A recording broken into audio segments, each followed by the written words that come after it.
Hi, everyone. Okay, be honest. Is this microphone too much? Is it too much? I don't know. I have some other ones. We'll try them in another video. First of all, hi, how are you? How was your first week? How are your other classes? Are you doing okay? I hope so. Welcome to our video lecture for public speaking anxiety and how to manage it. In this video, I'm going to start with a short personal story.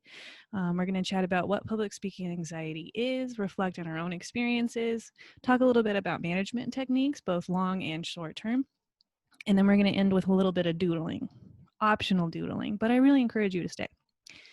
So I'm going to tell you the story about a grilled cheese sandwich. I'm starting this lecture with a story about me to show you that even the person who teaches public speaking and talks about public speaking anxiety still has to manage public speaking anxiety.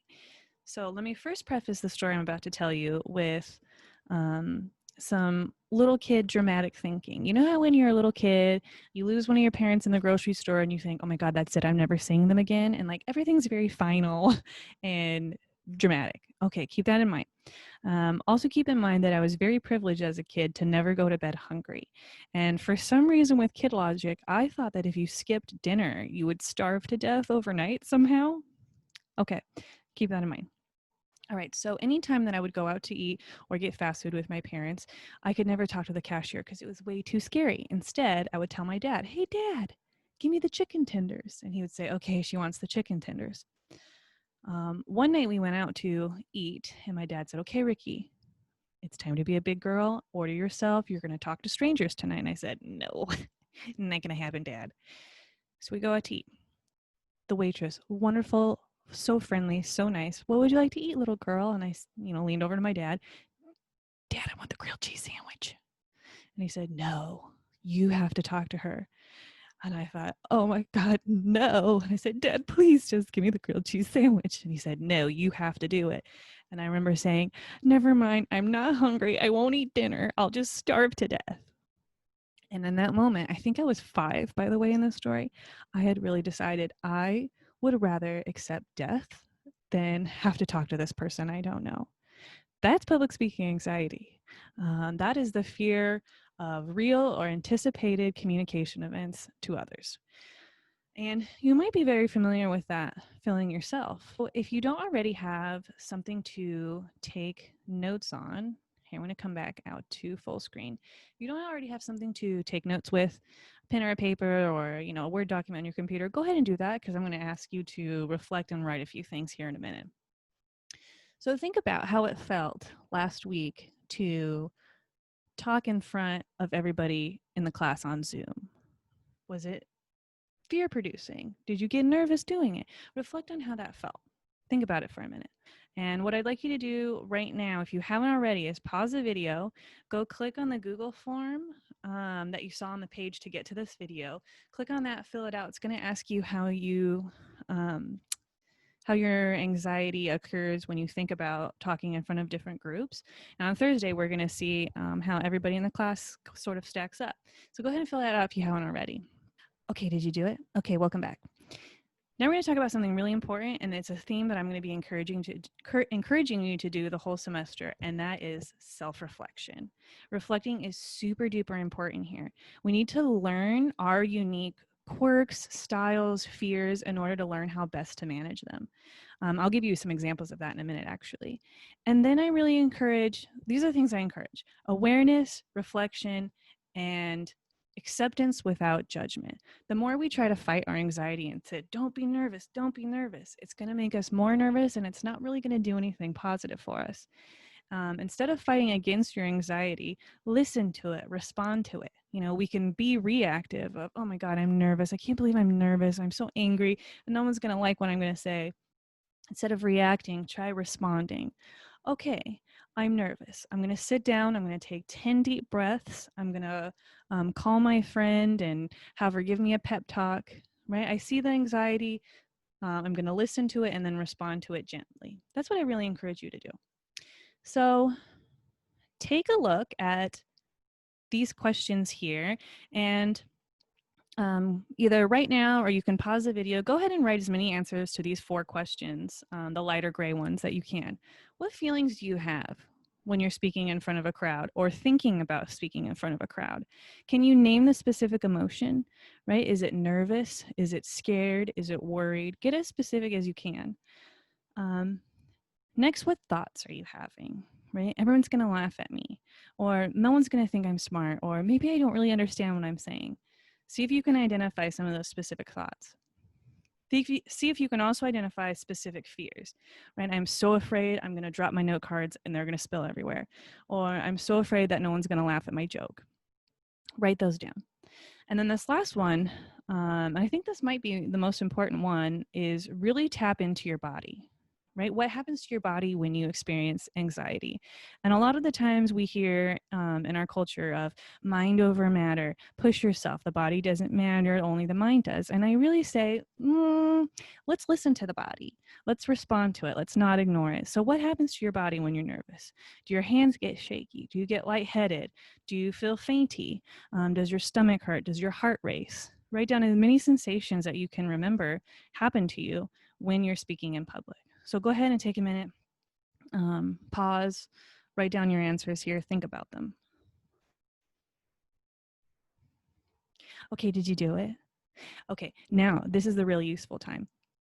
Reflect on them. Look at those. Respond to each of the things that you wrote down. How would you manage it? So for example,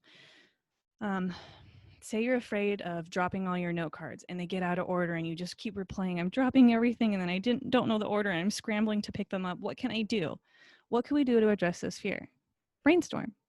Okay, one example right away that comes to mind is having one of those little rings, hole punching all your cards and then putting them there. So if you drop them, you can pick them up. They're still in the right order.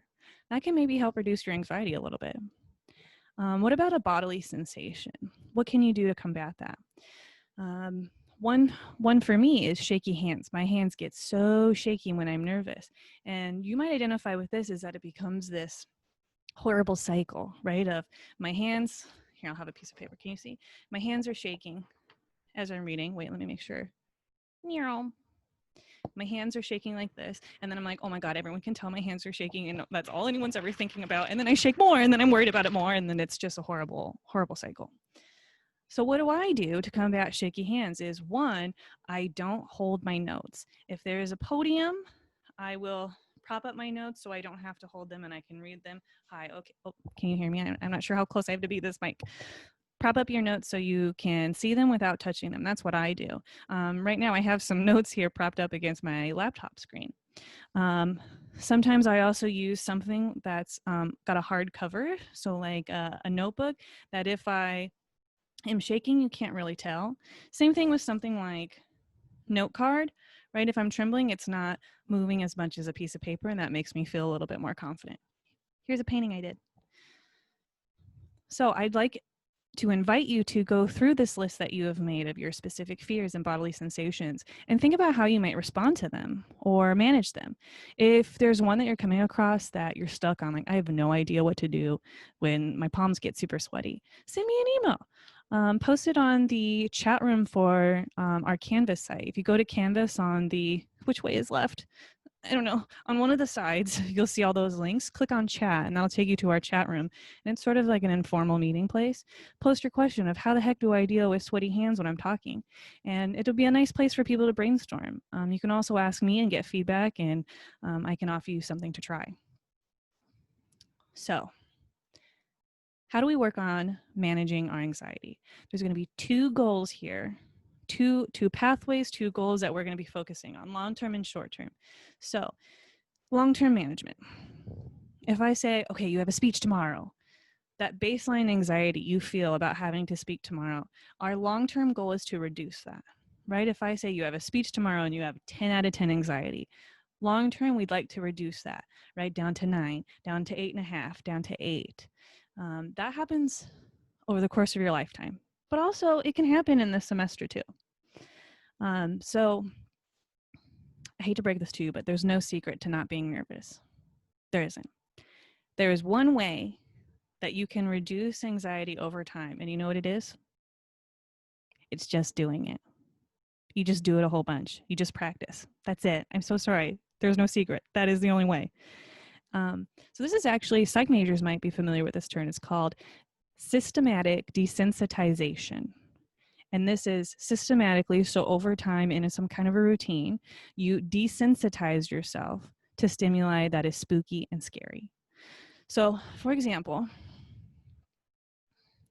let's say that you have a fear of snakes. Maybe looking at this picture right now, you're going, oh my God, no, please God, no, get it away from here. Okay, that's fine. Maybe the first 2 weeks that we're working on systematic desensitization for your fear of snakes, we just look at pictures. Then maybe we watch a video of it slithering around. You're like, whoa, that's terrible, but okay, I'll watch it.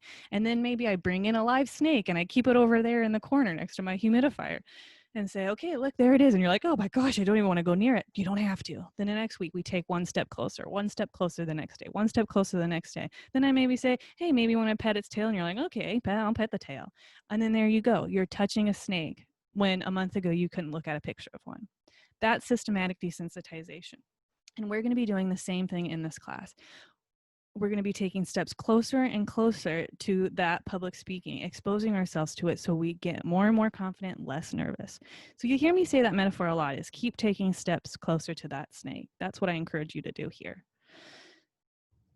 Okay, so in addition to that long-term reduction by just doing it and just practicing it, our other goal is short-term management.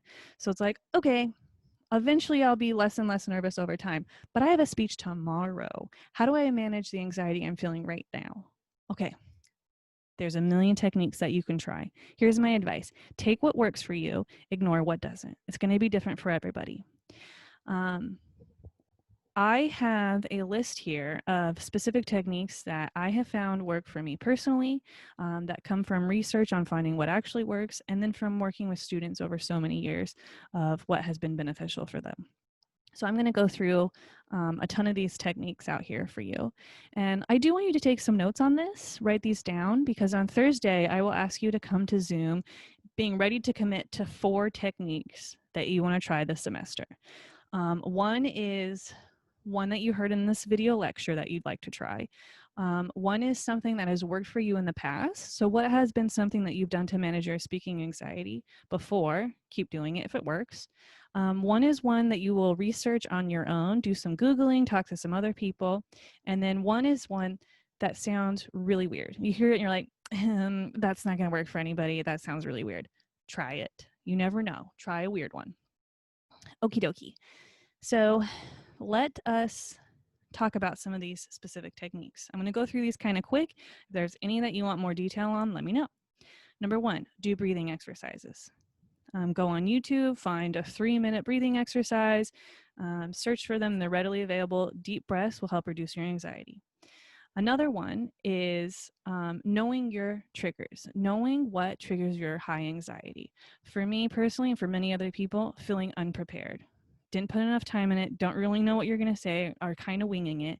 That will give you a lot of anxiety. Also know if certain topics make you more nervous. Also know if wearing high heels or a certain kind of tie makes you nervous. Don't do those things. So know what triggers your anxiety. Another one is to practice failing. Do a bad job. Try to do a bad job, right? If your fear is a failure, fail, and then you won't feel so bad about it, right? You'll desensitize yourself to that failure.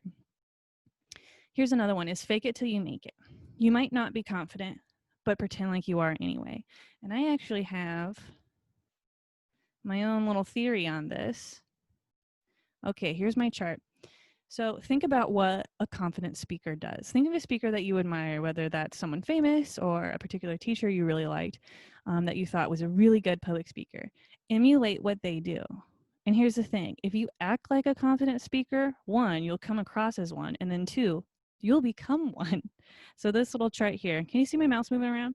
Pretending to be confident. You look confident to your audience. Your audience goes, oh, that's a good speaker. And you go, I am a good speaker. And then next time you're a little bit more confident.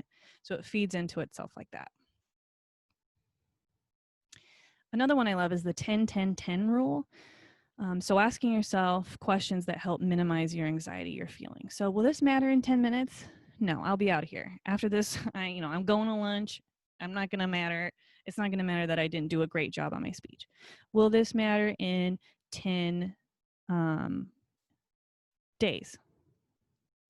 You know what? I'll probably forget about it after a week. Will this matter in 10 years? You know what?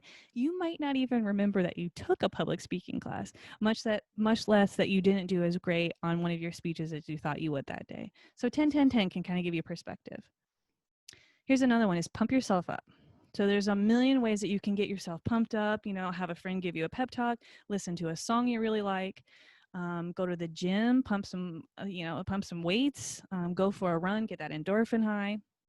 And an interesting fact is that, what's that guy's name? Daniel Day-Lewis, the actor of There Will Be Blood. On that set, he listened to Lose Yourself by Eminem every day before filming because it pumped him up, got him ready to go.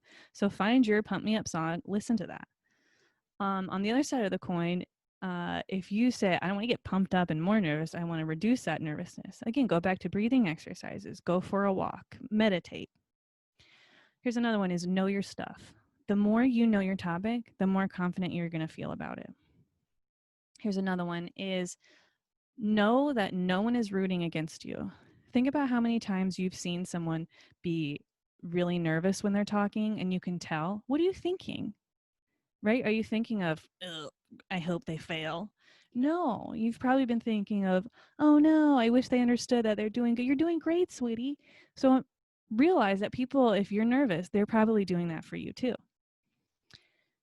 Here's two of the same coin. One is wallow in the worst, right? Really indulge that. Really indulge the worst. What's the worst that can happen? I trip when I'm walking up in front of the audience. I drop all my note cards. Nobody laughs at my jokes. And then I sit down and they're like, oh, yeah, that was kind of boring.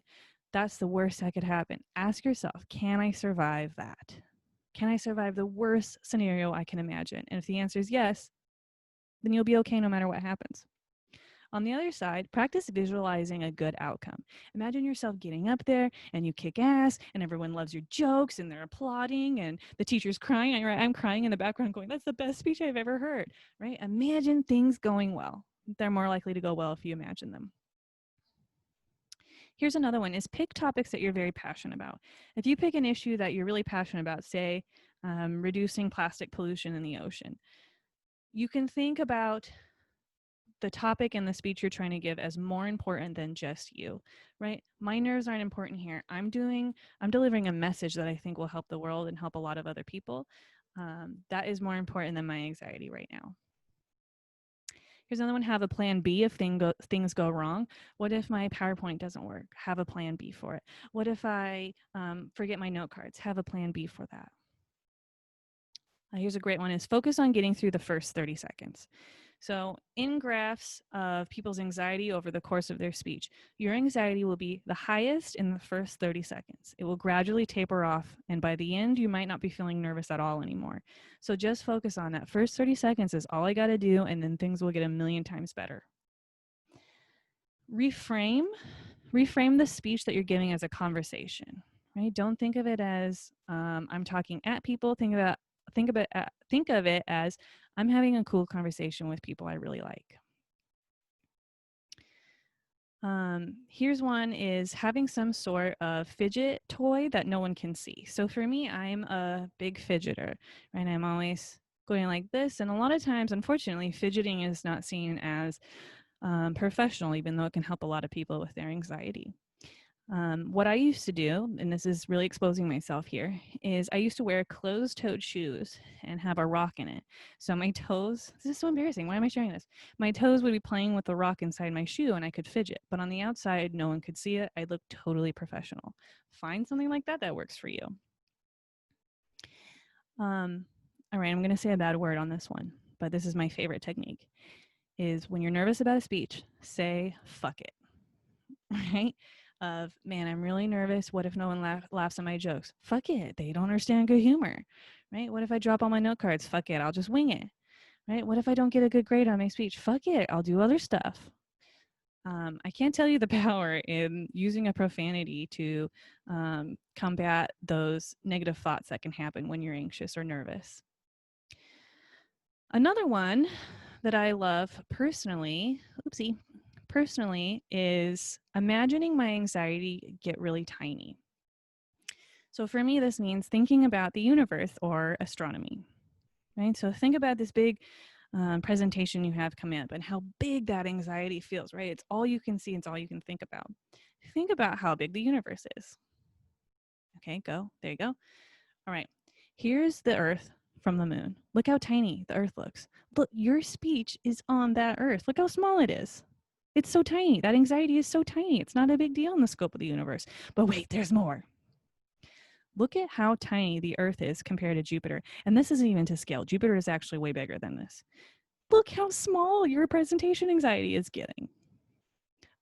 There's more, of course. Jupiter is so tiny next to the sun. This is our sun. The sun is huge. But wait, there's more. Our sun isn't even that big. It's not even a big star. The Pistol Star, which is close to us, is so much huger than the sun. But guess what? There's more.